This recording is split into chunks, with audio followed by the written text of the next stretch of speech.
Chapter 1. They Howl. The road was burning hot from the summer sun beating down on the concrete. It was a record high temperature for the small town of Ashford, Oregon.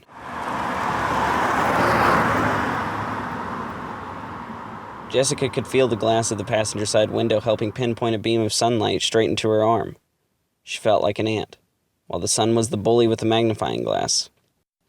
She couldn't help but think how she hoped it burned her up and turned her to ash, floating out the window like flicking a cigarette, and disappearing away from all of this. Jessica looked out into the wheat fields, watching the wind blow the stalks back like waves crashing over. Past the fields were the forest. She could see the tall and thick trees poking out above the castle wall of wheat. Jessica? A familiar voice broke her concentration. Jessica looked over at Connor, giving a slight wave to get her attention and laughing at her. Then she looked back behind her at her friend sitting in the back seat, also laughing at her. "What?" she said, confused. "You didn't hear us?" Connor laughed. "Sorry, I was kinda in my own head." "We were asking if you wanted some," he explained. Emily reached her hand out, holding a bottle of cheap vodka. Jessica shook her head and decided to keep in the moment, even though it was torture. Listening to Emily and Daniel making out in between sips of shitty vodka was almost as bad as having to talk to Connor. Jessica knew she'd have to tell him how she felt. Eventually. Connor stretched his arm over her shoulders and pulled her closer. "What's wrong, babe?" Connor asked. She forced a smile. "Nothing. Why?" "You just seem really distant," he whispered. He had a point. She was distant. She was trying to be distant. Jessica was 16, and she'd cared more about doing this than she had anything else. And after doing it for 2 years, it didn't matter how Connor looked. She was bored. "I'm just worried about school." She wasn't lying. She wanted more from life. Why? His look of true confusion almost sent her into a rage. Jessica couldn't understand how, at 18, Connor still found drinking with younger kids and driving back roads enjoyable. Never mind. It's just a few grades I need to work on. This also wasn't a lie. Connor shook her slightly and looked back at the road just as they were about to crash into the back of a van. He pulled his arm from around her to grab the wheel. As he kicked down hard on the brakes, the tires squealed as Connor pulled the car towards the shoulder, barely missing the tail end of the van. Emily and Daniel slammed into the back of Jessica's seat, and the bottle of vodka flew over the armrest into the radio, busting on impact. "Shit!" Connor yelled as he pulled the wheel back to the left, regaining control of the car, and pulled back behind the van. "How the fuck did you manage to let the bottle fly up here?" "Maybe if you would keep your eyes on the damn road, it wouldn't have happened," Daniel shouted before turning to Emily. "Baby, are you okay?" "Yeah, I just hit my head." "Is that what I felt?" Jessica said, trying to make light of the situation as she picked up the bigger pieces of glass. "This van is only going like 10 in a 65. Connor pointed at the van in frustration as he kept the same speed even after they almost hit it. The vehicle was a gray-washed blue color, and rust had eaten away most of the back bumper. Obviously an older model. Jessica doubted you would even notice if they had hit it. With all the dents and dings, they might have made it look better. "What is this guy's problem?" Connor asked rhetorically. He held down on the horn, then beeped it a few times, almost like Morse code. The van started to go even slower, almost in retaliation of Connor's consistent honking. "This guy has to be messed up," Daniel snickered in the back. "Fuck this." Connor pulled the wheel left and kicked down on the gas pedal. As they sped up past the van, Jessica glanced over at the driver's side window to see who it was, but the tint was too dark. Connor pulled ahead and revved up just above the speed limit, leaving the van trailing further behind. "Can you believe that?" he asked, glancing in the rearview mirror. Jessica threw the big pieces of glass out the window and turned around, trying to look over Emily and Daniel. "Do you think they'll be okay?" Jessica asked as she watched the van in the distance. "Who cares? They almost killed us," Connor butted in. "Technically, you almost killed us because you weren't paying attention," Daniel said. Jessica tuned them out as they continued bickering and watched the van disappear in the dust before it began getting closer. "I guess they decided to go the speed limit," she tossed out. "What?" Connor said with a hint of skepticism. She didn't realize that they were still arguing, but it made them look behind them. The van was coming up faster. "That's weird," Emily said. Jessica could hear the van's engine roaring as it tore down the road, getting closer with every second. "Connor, go faster," Daniel said nervously. Connor pushed the accelerator down further, but the van was closing the distance.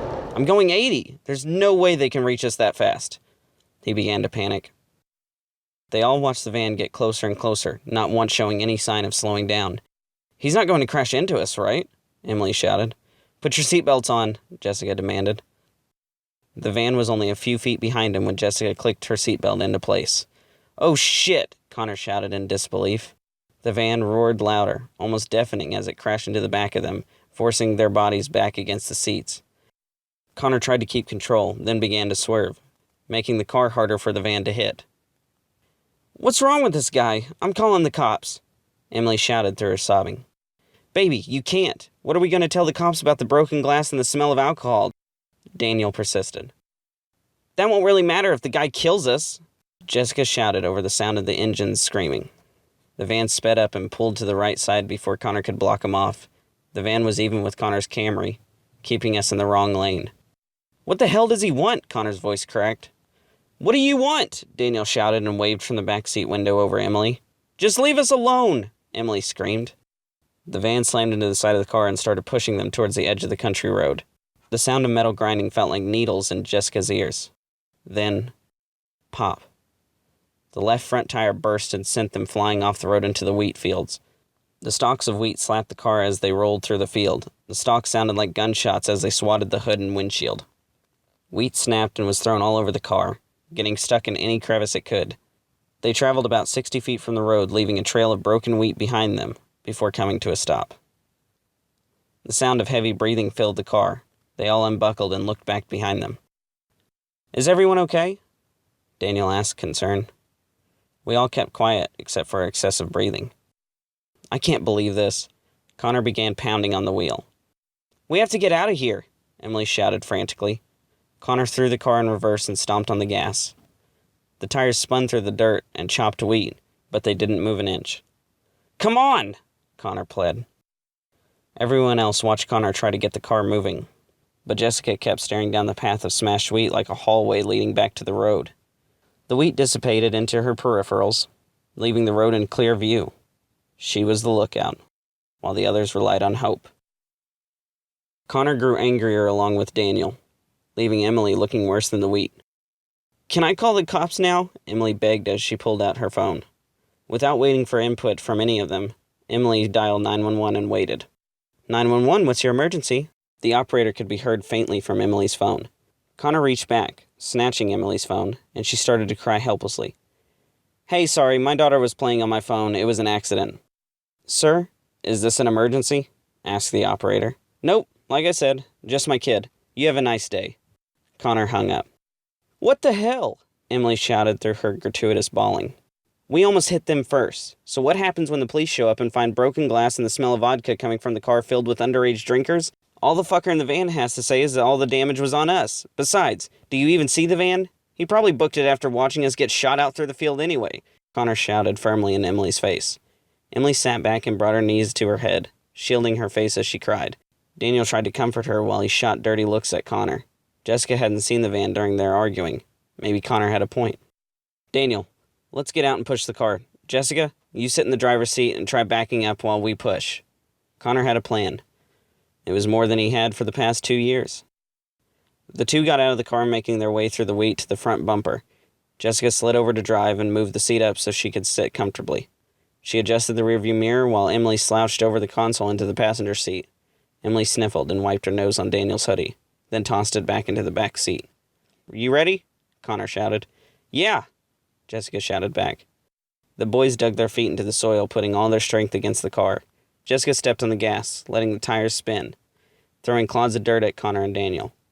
They pushed and pushed, but it was going nowhere. They took a second to breathe, and Emily cleared her throat.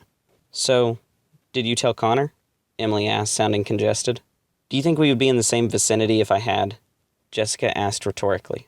Good point, but just because you're breaking up doesn't mean you can't be friends. You know that, right? Emily explained. True, but I don't want to be friends with him. He was something I wanted before, but now I've changed, and it's clear that he never will. Jessica could tell that her words had bulk from the look on Emily's face. Daniel and Connor leaned against the hood without saying anything and started pushing again. Jessica pushed down on the accelerator even further. The tires spun looking for traction, and finally caught collected wheat building up under the tires, making them slowly move backwards. Jessica looked up in the rearview to steer, but could barely see. She turned around in her seat as they moved inch by inch. Jessica looked out towards the end of the trail, looking at the goal getting closer and closer. She realized it was time to tell Connor after all of this. She needed to start getting closer to her goals, and she needed to let him get closer to his, whatever they may be. Like watching the road get closer bit by bit, she too needed to start moving forward and find whatever she was supposed to be. She watched them getting closer to the road when an old gray-washed blue van reversed down the road, stopping at the end of the trail. Her eyes grew wide as the sight of the van ruined her wishful daydreaming. The van turned and started creeping down the path they made in the field. Jessica stopped hitting the gas and honked. "It's the van!" she screamed for their attention. Daniel and Connor jumped up and peeked around the car. Their eyes were as wide as Jessica's as they ran around and jumped into the back seat. "No way!" Daniel shouted. Emily started to panic again. They locked the doors and did the only thing they could. Watch. The van made its way through the field like it was made to, leaving the goal so far away from them now. The van stopped about 10 feet behind their car and shut off. The door swung open. A big man in a flannel shirt and big 1970s glasses stepped out of the driver's side. On the other side, a woman in a tank top and cargo shorts came walking around the van and up to the passenger window of the Camry.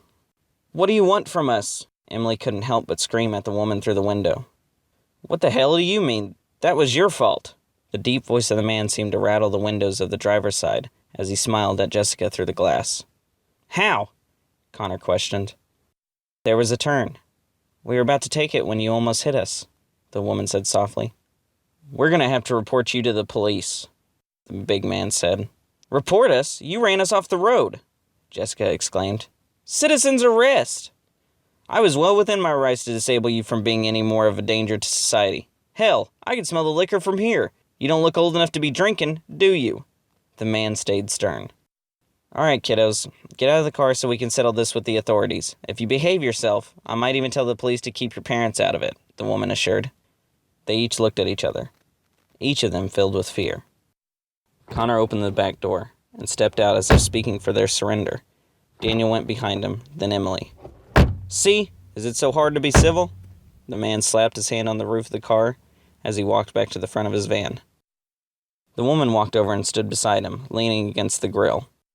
The others lined up against the trunk of Connor's car. Jessica was the last to make her way to the line. They all stood in silence. The man and woman just stared at each of them, while looking at them up and down. As the man and woman stood watching them like prey, the sounds of birds chirping over them left little room for wanting to talk.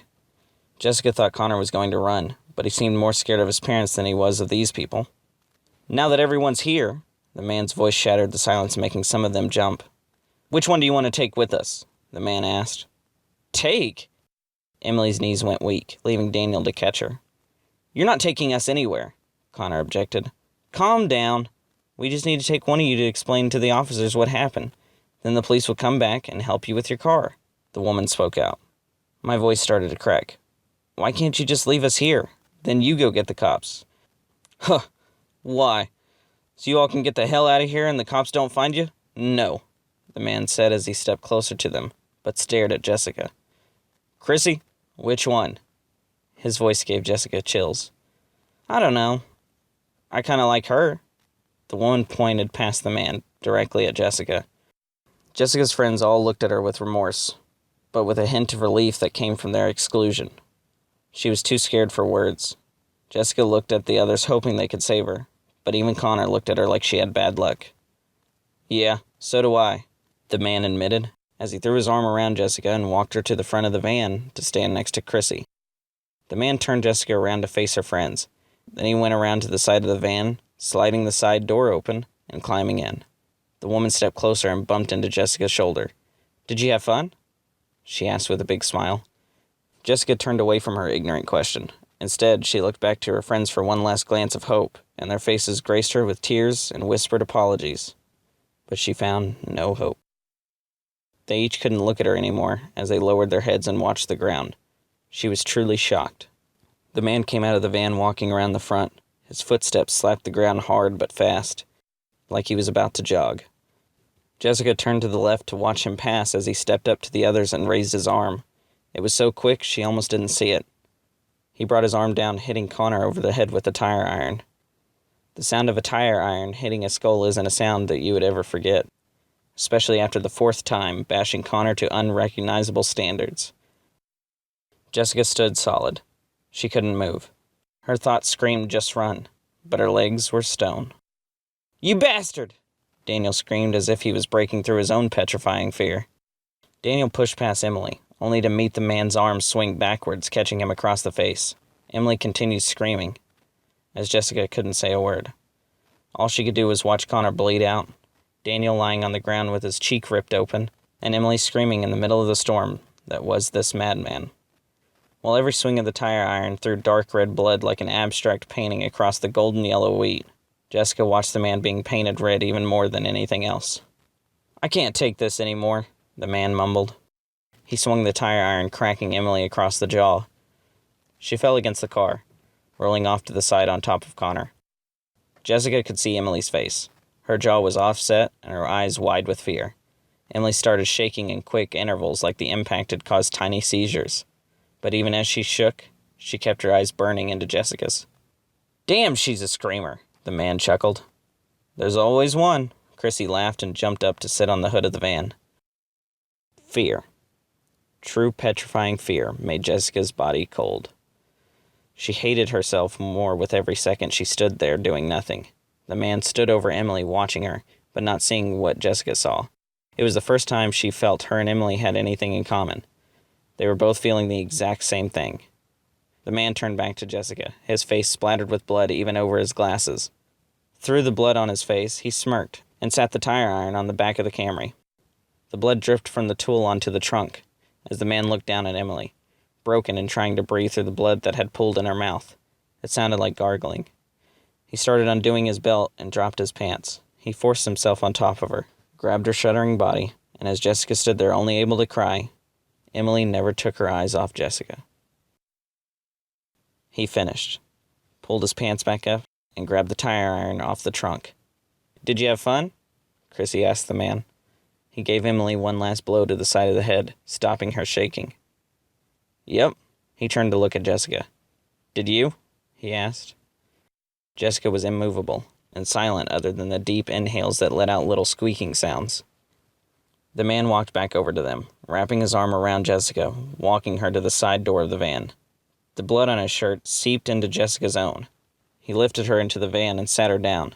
He tossed the tire iron in behind her and started to slide the door shut. "Wait!" she shouted. It felt so strange to Jessica to hear her own voice again. Even so, it was already too late.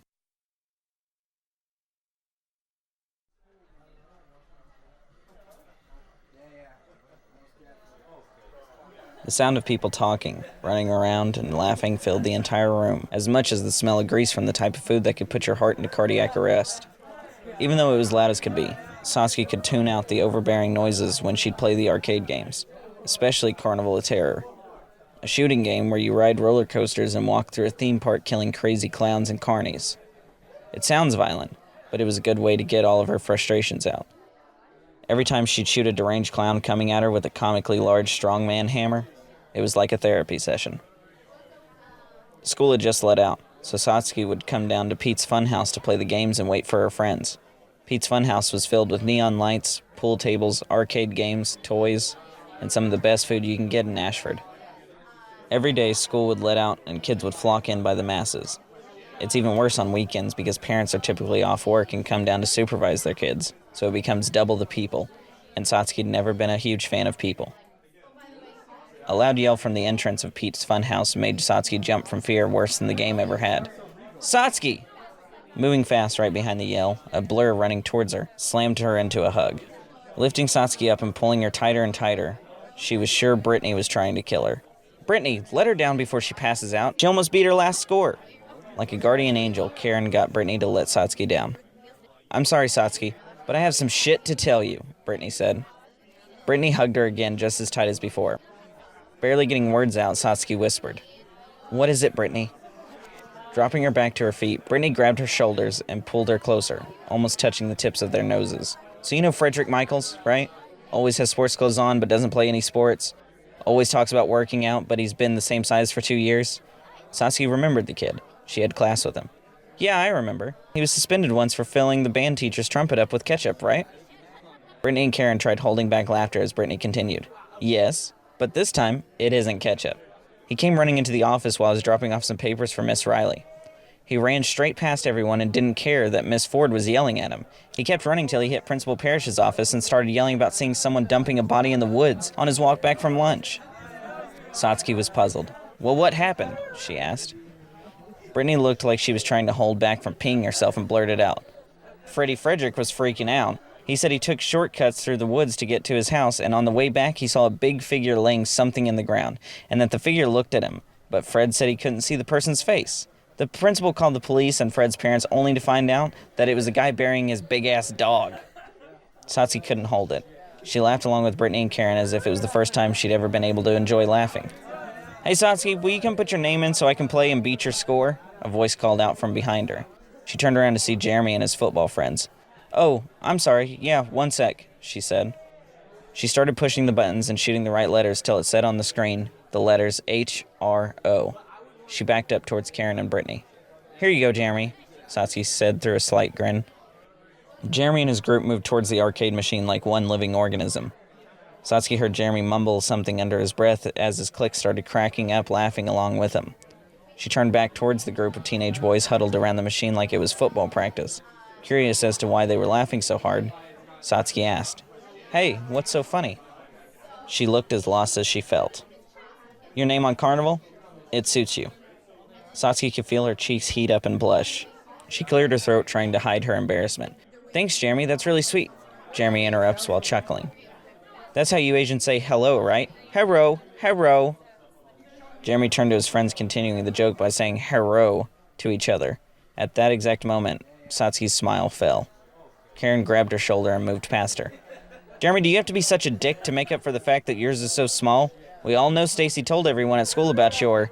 Karen lifted her fingers, making air quotes with her fingers. "Incident?" Jeremy smirked. "Shut up, Karen, it was just a joke." Karen went to say more, but Brittany was the guardian angel this time, pulling Karen back to safety by her shirt. They turned away from Jeremy and his group. It wasn't unusual to get made fun of for being half Japanese, half white, but that didn't mean Satsuki could take it lightly. "I fucking hate that guy," Karen said while balling her fist in front of her, making her look like Beavis from Beavis and Butthead. Brittany giggled and poked Karen in the side. "4-foot Karen, biggest badass there ever was, right?" Karen looked over at Satsuki. "Satsuki, are you okay?" Satsuki raised her head and put on a fake smile. "Yeah, I'm just hungry. Do you two want to get some food?" They sat at the counter for a few hours, eating everything they could pay for. The food was just that enticing. After Satsuki couldn't eat anymore, she sat there listening to the two of them babble and kind of just watch them. Karen was pasty white, but it fit her with her light brown hair, and she was petite, taller than 4 feet, but not by much. She had glasses and dressed in nothing but Goodwood clothes.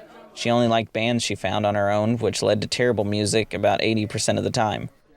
Even though she was one of the prettiest girls in school, you would think she would be hanging out with kids like Jeremy, but she was too edgy for that. She hated cliques and everyone in them.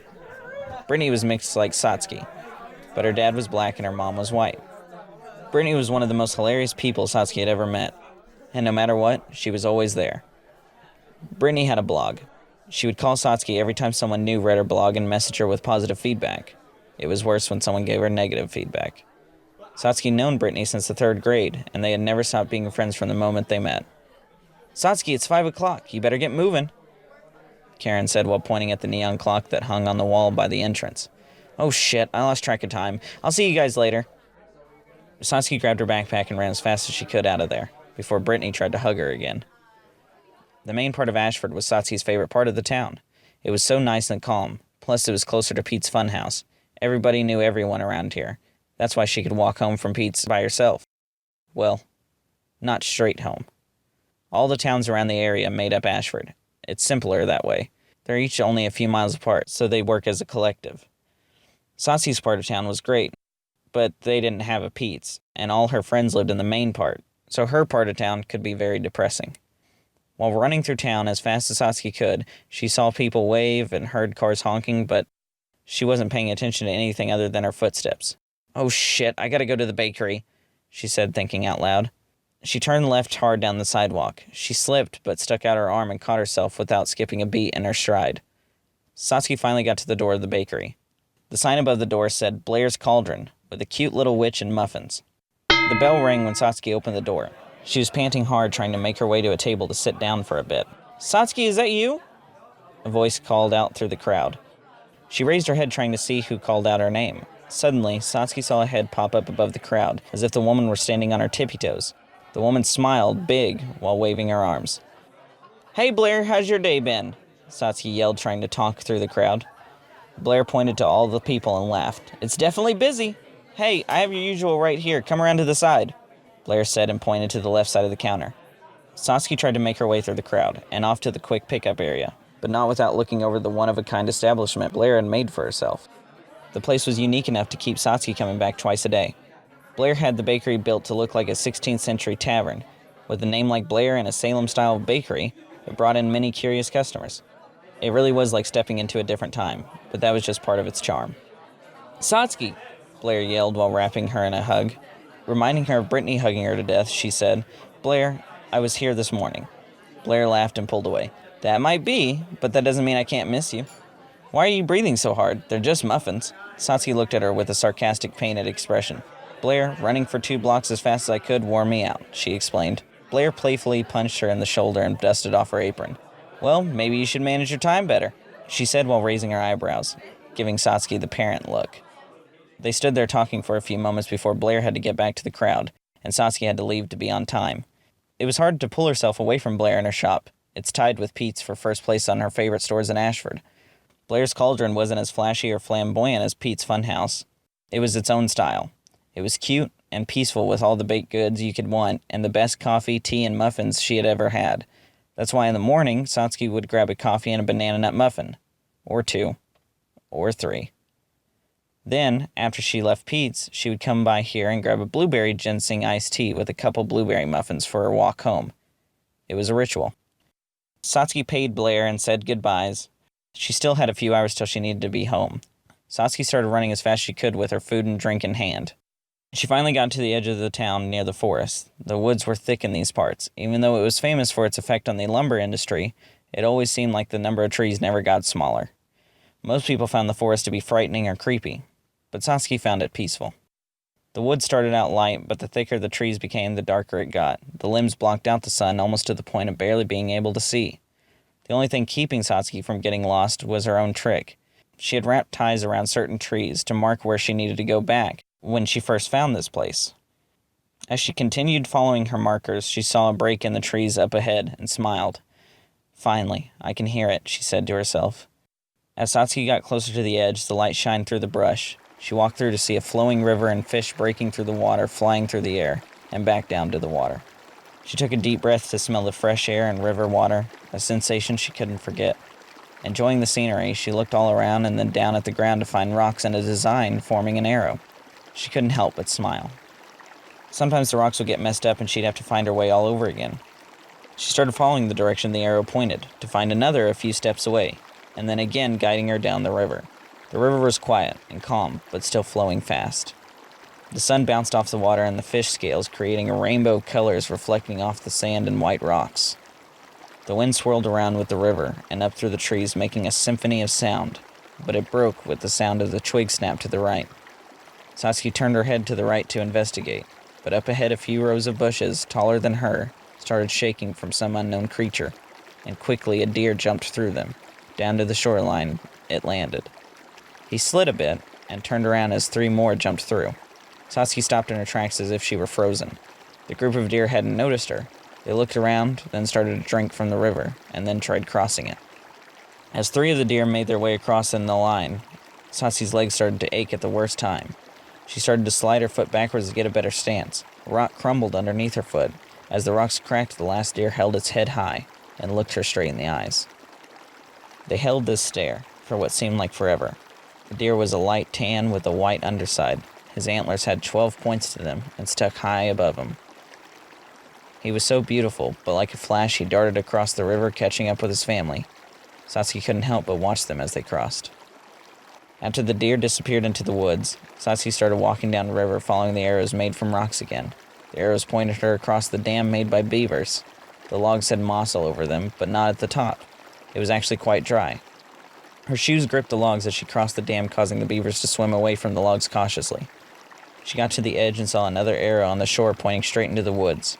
She followed into the tree line as the birds singing broke through the sound of the wind and tree limbs. It was always so blissful when she went there. The trees started to get thicker and block out the sun again, but only for a couple yards until a light shined through the trees up ahead. She came up between two trees following the light. Satsuki looked behind the two trees that were connected to a row of trees in a perfect circle with flowers and grass in the middle between the trees. It almost looked too perfect, like someone made this place for a purpose. She continued walking out to the middle where three big rocks laid on one another, almost making a chair. Finally made it, she said, feeling a bit content. She started to climb up into the rocks and looked up at the sky where the sun came down through the center. Satsuki smiled as the sun warmed her face. She set her tea down and her muffins and pulled off her backpack and unzipped it all the way. She laid out a hand towel on the side of the rock and put each muffin standing on the towel. She liked things to be just right when she came here, because nothing outside of there was ever just right. Satsuki sat down and pulled a book out of her bag. Taking a bite out of a muffin and a drink of her blueberry tea, she opened her book to the bookmark and continued where she left off yesterday. The story told of great war and tragedy. She read her book and ate her muffins, being engulfed in the story. The scenery around this place, mixed with the sound of the birds and trees, made it so perfect. She could read with no problems or interruptions, until a twig cracked and a growl came from behind her seat. Startled, she jumped up and looked behind her, over the rock, to see a wolf bigger than her. The wolf locked eyes with her and smiled in the most devilish way. She was frozen, but completely different from when it was the deer. This time, it was fear. She stood still and kept eye contact. The wolf started circling the rock but never dropped its stare. She turned with the wolf, always keeping her eyes on him. A fucking wolf of all things. The tango between them snapped in a flash, when a howl in the distance caught both of their attention. The wolf looked off towards the howling, but then back at Satsuki. He slowly walked around her, just watching. Then he made a sound almost like a scoff, before walking slowly back into the woods. The howl slowly faded in the distance. Satsuki kept thinking to herself, that was close. As she breathed heavily, she honestly thought she wasn't going to make it home. As she stepped off the rocks and pulled out her phone, the time said 6:45. She sighed. I gotta get the hell out of here before they come back. Satsuki grabbed her towel and threw it with her book in her backpack, zipping it up and throwing it over her shoulder. She grabbed her cup and started running through the other side of the trees to another path with arrows of rocks, just like before. The alarm on her phone started going off. The alarm was set to remind her to be home as soon as possible before her dad got home at 7. The screen lit up her face. Shit, she said worriedly. She started running faster and faster and jumped to the edge of the trees, coming out to a road. Satsuki looked up at the sky. The sun had almost fully set, and the sky was getting darker. After looking at the road, she knew exactly where she was. Hell yeah! It's just over the hill. At least I can walk now, she said as she started to calm down. It started to get even darker, and the fireflies were lighting up the side of the road all the way up to the trees and out through the limbs. It was like seeing light strung from trees so beautifully. Satsuki laid her bag down and tied up her hair in a bun, then pulled off her flannel shirt and tied it around her waist. She leaned down to pick up her bag. Can I help you with that? A voice said behind her. She jumped from the voice, startling her, and turned to see where it came from. Oh, I'm sorry, hon. I didn't mean to startle you, he said. Satsuki picked up her bag. No, thank you. I'm fine. She threw her bag over her shoulder and noticed the man still standing there. Well, can I give you a ride? I doubt you want to walk the whole way, and I've got my van right here, he said. Satsuki looked past the man to see a gray-washed blue van with a sliding door. Satsuki looked past the man and saw a gray-washed blue van with a sliding door. He stepped in her line of sight and moved closer to her. Taking a step back, Satsuki said, No, I don't want to be a bother, and plus, I like walking. The man smiled. His teeth shined through the dark that was covering his face, but the moon shined off his wide glasses. Well, I don't want your parents to be worried about you, he said sincerely. Becoming a bit more scared, Satsuki realized that she didn't even hear him pull up. She didn't hear the van at all, and she didn't remember seeing a vehicle even pass her. What the hell was this guy's problem? I don't want them to worry either, mister. That's why I'm running home, because I'm almost late, so I need to go. The man without warning swiftly moved right next to Satsuki and grabbed her by the arm. He whispered in her ear, Please let me give you a ride. I'd hate to worry about you and just walk away, dear. His grip became tighter on her arm, and he started pulling her to the car. Petrified, Satsuki pulled her arm away from his grip and smiled. Of course I'll come. I appreciate the gesture. He couldn't be any worse than the wolf from earlier, Satsuki thought to herself. And this was Ashford. Nothing ever happened here. As she hoped he didn't catch her trembling through her words, he smiled. "Thank you, hun. This sure means a lot." He put his arm around Satsuki and pushed her towards the side door of the van. She at least thought it would get her home faster and Dad wouldn't be mad, and she'd just read a book in the back and be polite. The man cleared his throat. "Oh, I forgot to introduce myself. I'm Robert." He looked down, smiling. "I really hope I didn't scare you too bad. I'm sure my wife will give me crap about it. I should have been a bit more subtle," he said. Satsuki shook her head. "Don't worry about it. Can I call you Robert?" She was trying to be polite as possible. "Well, of course, as long as I can call you Satsuki," Robert said. Satsuki's fake smile fell off her face as she looked up at Robert in horror. His smile still shined through the dark, and his glasses reflected light into her eyes. She planted her feet in the ground, causing her to come to a halt. She shuddered and asked, How do you know my name?" Robert stopped and looked down. His smile grew even bigger and more sinister. "We've been hunting you down for a week. I wouldn't forget your name so easily," he said. The sliding door swung open in front of her. A creepy woman with torn, dirty clothes reached out through the darkness from the back of the van. "Come to Mama!" the woman screamed. Satsuki turned to run, but the woman's arms wrapped around her so tight she couldn't breathe. The woman groaned while struggling to pull Satsuki into the van. The woman slowly slipped back into the darkness, but not before time seemed to slow down. So far down. It was like Satsuki could see everything. The wrinkles in the woman's face. Her teeth, mostly rotted out, or missing. Her hair a mess and dirty. Being able to see every detail of the woman made Satsuki even more frightened as she started to slip into the darkness along with the woman. Satsuki's stomach began to twist from looking at her. She turned away from the woman to see fireflies lighting up the grass up to the woods. She could feel the breeze on her face and hear the birds sing as the limbs rustled. Robert reached for the handle on the door, and even he was in slow motion. Cricket chirps called out to their lovers, and a few cars passed by. The van was too big for them to see what was happening to Satsuki, but the moon was full and shined down through the clouds, lighting Robert's glasses again.